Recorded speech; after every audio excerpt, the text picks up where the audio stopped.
maanta taariikhdu tahay 17 bisha 12aad 2025 maalin Arbacaa waxaan joognaa degmada Cadaadley oo soo gaarsiinay raashin qaybintii aan ka wadnay gobolka Maroodijeex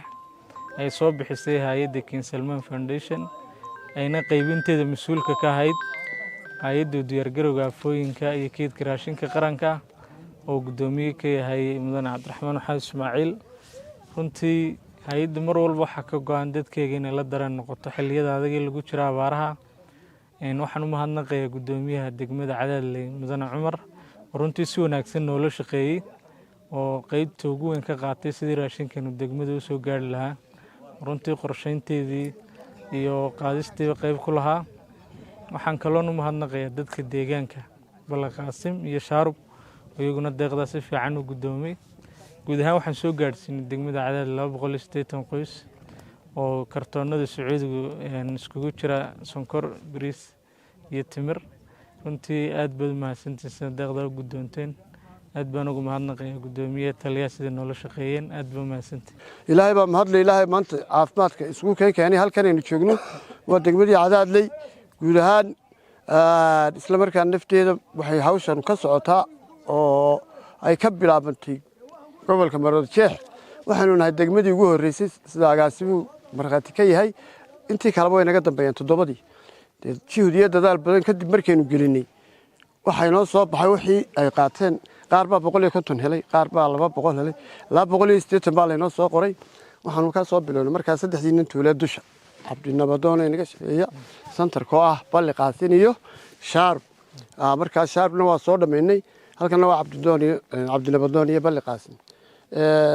de hadiyada ilaahay keenay khayr kale waa minciishad waa calaf kuwi alla ka keenay ilaahay khayr siiyo qoladiina intee ka soo shaqeysana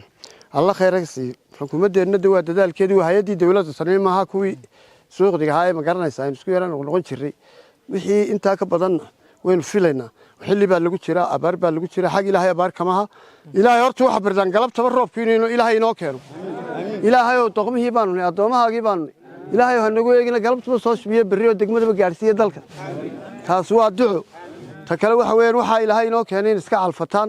sida wanaagsan ay u qaadateen ay u gudoomateen idinkana Allah idin barakeeyo wax dambana way inoo iman doonaan de waxa weeyaan ilaahayna waynu baryaynaa dadaalkuna inaguma yara idinkana waa idin mahad celiyeynaa awalba waynu wada shaqayn jiray marka kulliba meeshan waa meel iska yara barakaysan soo garamaysid meesha hadda dameer qaylinaya iyo waraabo laga qaylinayo adarka weyn Balaqaasin baa la sheekha balligiisana waa kan idinkana waa idin ducayna dadkana ducada waa laga helay ducadana naga qaata dalkeena iyo diinteena iyo calankeena iyo ciideena aan ilaashano meel walba koonfur balaayo meel walba xabad baqiiqaysa meel walba xasad baa jooga waxa uu haadaas waxba kama jiraan waa walaalo dadkii waa walaalo madaxweynaha daacada iyo dawladda daacada iyo ummadda daacada baynu nahay aynu isu ducayno aynu isbuuxino diinta la ogaado aynu tukano ilaahay aynu barino waxba inaga xumaan maayaan dhalinyarada iyo ooriyahana Allah inoo wanaajiyo dadkana Allah inoo wada wanaajiyo waxaan isku ognay wada shaqayn wanaagsan wax dambana waa macaan kalena waa soo socda insha Allah والسلام عليكم ورحمة الله وبركاته بسم الله الرحمن الرحيم اللهم صل على سيدنا نبينا مولانا محمد مركا كوباد إلهي باب مهد اسكالي الله الرحمن كا بغور كا باب مهد السقنات مركا اللباد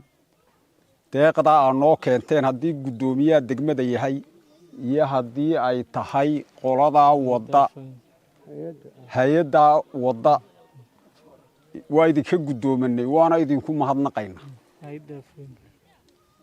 alxamdulillaah rabbil caalamiin si wanaagsanna waa idinka gudoomanay ilaahay baana mahadle waana mahadsantiin si wacanna waa idinka gudoomanay deegaankuna kolba wixii alla kuu keeno waa gudoomanayaa waa deegaan ballaaran waa 200 iyo saayid qoys wixii ay gaadhiyo waxa dee u tamarta yar u baa laga fuuriyeeli alxamdulillaah rabbil caalamiin hadalka waxba badin maayo waa mahadsantiin ilaahay baa mahadle assalaamu calaykum waraxmatullaahi wabarakaatu